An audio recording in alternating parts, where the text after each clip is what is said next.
This video was initially going to be about my grievances regarding the Regicide difficulty and New Game Plus modes of Metaphor Refantazio, but after talking with a lot of people, playing the game more, and seeing the reception of my Archetypes tier list, I came to the conclusion that the way Atlus approached the gameplay design is flawed.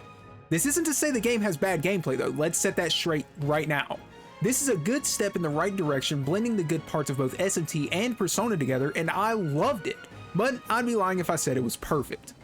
I won't beat around the bush, so let me give the rundown on what I think is flawed about this game so we can start discussing it, and we'll break everything down one by one.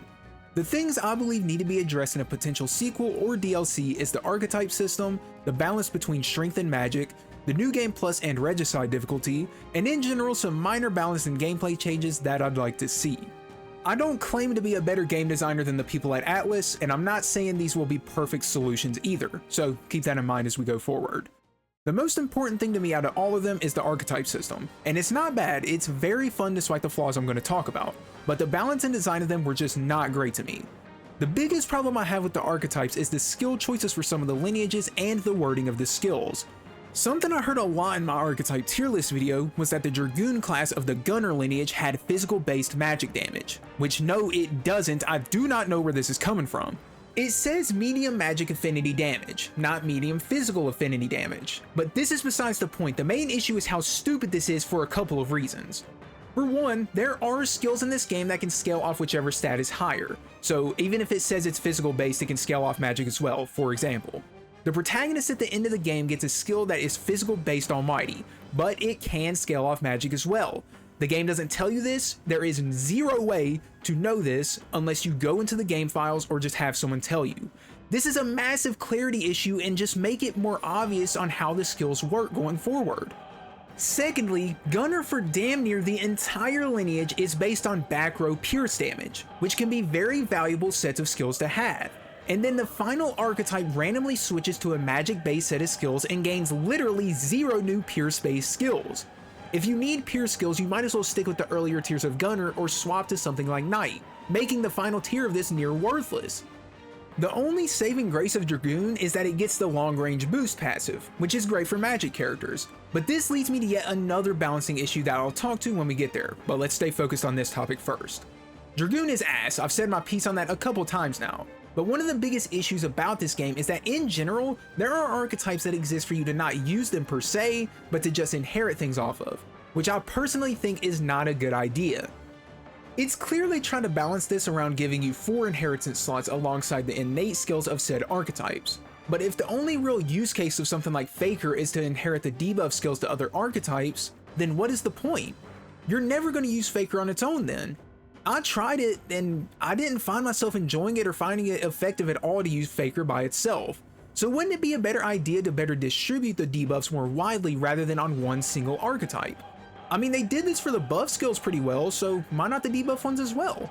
The best way to do debuffs for most of the game is to use skills that do damage and debuff, but those are few and far between and limit your choices for skills. Then again, when it comes to what you inherit, you only really want to focus on inheriting passive abilities anyway for the vast majority of the game. Sure, passives cost a lot more mag than normal skills do, but they're way better, so I never found myself inheriting normal skills including the Faker debuffs. So I don't know man, I just don't like this way of balancing the buffs and debuffs. In general, the skill distribution is just all over the fucking place with the archetypes, man, and it doesn't become apparent until you start looking at them in the end game. Why does Summoner just strictly have the best magic lineup in the whole game while also being easier to build than Masked Dancer? Why is Merchant just the best class in the entire game for the entire game? Yes, I changed my mind from the tier list video by the way, Merchant is the best class in the game. Why do you only get the final tiers of the mage lineage at the end of the game when everything becomes irrelevant due to the royal archetypes anyway? At the end of the day, the main way they're trying to balance it all out is by making it take time to build each individual character up on certain archetypes. But even with that in mind, the issues are always present. The gameplay loop and actual combat itself is still good, so I could forgive all these small grievances I have with it if it weren't for one major thing. And that's the disparity between physical and magic in this game. Physical in this game is strictly better for basically the entire game. Even with Masked Dancer, even with Summoner, even with Soul Hacker, any magic composition you can possibly think of, physical is still better in basically every conceivable way. Nothing in the game is more broken than Merchant, Warrior, Berserker. Like, there's just no magic archetype that is coming close to these classes besides Summoner and I guess Masked Dancer, but the power difference is absolutely out of control in this game. First and foremost, Strength has physical-based elemental skills. This on its own should not exist in my opinion, because while it does give the player more freedom on skills, I'll give it that. It just makes you wonder, why in the hell would you ever choose Magic then? If there are alternatives for element-based skills, and these alternatives are on the best Fizz classes in the game by the way, then what benefit does Magic have in the end? The benefit in the early game is that it uses less MP and is more versatile, but these advantages quickly become irrelevant. After that, then what? You have to rely on something like Masked Dancer, which you don't get for a little while actually. In fact, you don't get any magic-based characters for a while in this game. And guess what? When you do get the main character for Magic, her archetype is Masked Dancer, which is primarily a support for Magic. Here's how you give Magic an instant buff, check this out. Make Yuffie the Masked Dancer and make Juna the Summoner. You can keep the name the same, you can keep the masks, everything the same because it goes with their characters for story reasons, but just swap the functions. The problem I have with Juna in particular being the Masked Dancer is because for one, she joins earlier, so she should be on a dedicated magic damage class to make up for the lack thereof in the early game. 2, Masked Dancer takes longer to build up than Summoner, so it would have been nice to have a quick and consistent magic class early. 3, Summoner just has strictly better magic than Masked Dancer even in the best conditions, especially with the Royals. And finally, her magic stat is damn near double what Yuffie's is, so why is she on the support one? Now look y'all, I get it. Masked Dancer has the mask gimmick, which lets her be pretty versatile and you can make her into a fairly competent damage dealing character as a result. Even with this in mind though, Yuffie's Summoner class is still easier to build up and it's more versatile since it doesn't need the mask gimmick. Not only that, Masked Dancer has the most stupid fucking decision for a synthesis skill in the entire game. So Persona Master, the second tier of Masked Dancer, right? It gets Masquerade Charge, which is a party-wide charge for physical characters, which doubles the damage of physical attacks for the party. Juna is a magic character. Party-wide charge on a magic support class. Where is the logic? Here's how I would also fix this. Just make Masquerade Charge be Masquerade Concentrate, or Hyper in this game, and double the damage of every party member's next magic attack. It seems so obvious. That's all they had to do, but they couldn't just help but give Fizz yet another broken ass buff it seriously didn't need. If they wanted to have a party-wide charge, put it on another support class, not the one dedicated to applying magic weaknesses to characters. There is no way in the entire game to do a party-wide concentrate, which by default makes magic worse in the mid to late game, especially with how broken the Royals are in the physical department, which makes no fucking sense for the magic support to be a part of the balancing issue that makes physical better than magic. I'm dead serious, y'all. If Masked Dancer just had that and there was no party-wide charge in the game, Magic and Fizz would have been so much better balanced.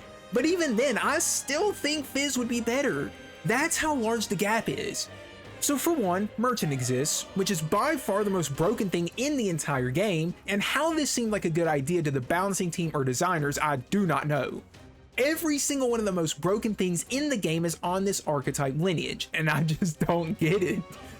Merchant is the best way to get money, it has the best skills in the game, best damage, best weapons, good stat spread, basically everything you could ever imagine. And you get the first tier Merchant as likely the first archetype you get outside of the main party members and story.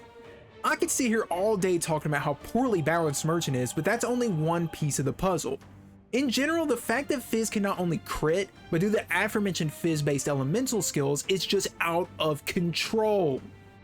If we're seriously gonna have Fizz-based Almighty that can crit, or Fizz skills that ignore resistances that can crit, then Magic has to have some sort of equivalent, right? But no, it just doesn't. Again, the main benefit of Magic is the versatility and the ability to apply weaknesses with Masked Dancer to the field. But this is never as good as going for a full Fizz team or close to it and just spamming Masquerade Charge with Masked Dancer. Then on top of Magic being weaker in general, a lot of the dungeons have enemies that target specifically Magic-based archetypes. In the early dungeons, there are enemies that target you for using something like mage or healer, for example, but at no point in the entire game does an enemy target you for using something like warrior, at least from my knowledge. It feels like they don't want you to use magic in this game because there are so many reasons not to use it. And here's one of the biggest reasons I think that is the case. In the late game, like I said, you get an archetype for the protag that gets physical based on mighty, and basically no magic skills. Atlus themselves had to have known this was a terrible idea, so they made these skills scale off whichever stat is higher. And they don't tell you this, so at the end of the game, if you want to be optimal with magic, you use this final archetype, which essentially converts your magic build into a physical one. The Almighty skill can crit, but it scales off magic, which instantly makes it the best magic class in the game because it's a physical class that scales on magic. I don't know if I'm just nitpicking or what, but this is an insane decision to me because it almost feels like they knew magic sucked, so they were just like, here man, just fucking take something, man. Y'all gotta have the scraps that we left on the table or something for Fizz. This is the single largest issue with the game in my opinion, and I could say more, but I think I've made my point clear. Magic needs some help if they do a sequel or DLC. Even with Masked Dancer and all these things that make magic seem strong on paper, which it is actually fairly strong, it's not like objectively bad, but it's just not enough when compared to Fizz. I don't think strength needs nerfed per se, just give magic some more buffs. Something I think would have been cool is to make Faker the merchant equivalent for magic. Make that one synthesis skill that's free a normal skill and make it magic based, and bam, you've got a way better use case for magic now. This would also stay in line with the aspect of magic being king for resource management. And if you think that sounds too broken to have it be a normal skill, again, refer to merchant. If we're gonna have merchant in the game for Fizz, then magic needs something equivalent as well. And Faker would be a good pick since you would have that broken ass free skill, and then you could spam debuffs or whatever with the MPU save. I think this is a pretty good compromise. We don't gotta do exactly this, but just any help would be good. So let me know what y'all think would be the best course of action, cause truth be told, I don't have a clear solution. The fact Fizz can crit and magic can't makes it a pretty tough task to balance them properly. The only reason SMT5's magic was so good is cause you could make it crit. So, I don't know y'all. They tried with Masked Dancer and I do think it was a good idea. It just needs a little bit more. This complaint is a lot less egregious than the others since it doesn't affect the game in as big of a way, but it's still something that bothered me a lot when I was going for the Platinum Trophy, and that's how they decided to balance Regicide and New Game Plus in general. Not only is it not hard at all, but quite frankly, it feels like a complete waste of time. Not because the game is bad obviously, but I'd rather do a New Game save all over again rather than do a New Game Plus run, which I've never had the desire to do in a game like this. By far the dumbest thing about Metaphor's New Game Plus beyond even the Regicide difficulty, let's put that aside for now, is that the archetypes are locked until you fulfill the conditions of the bond or story progression. This is by far the worst thing they could have done because there are archetypes you get late into the game that you get nearly no time to use. I mean, no joke, there were some archetypes I got in the very final dungeon that I didn't get to use but maybe a couple times or so, and I had to go out of my way to do that in the first place.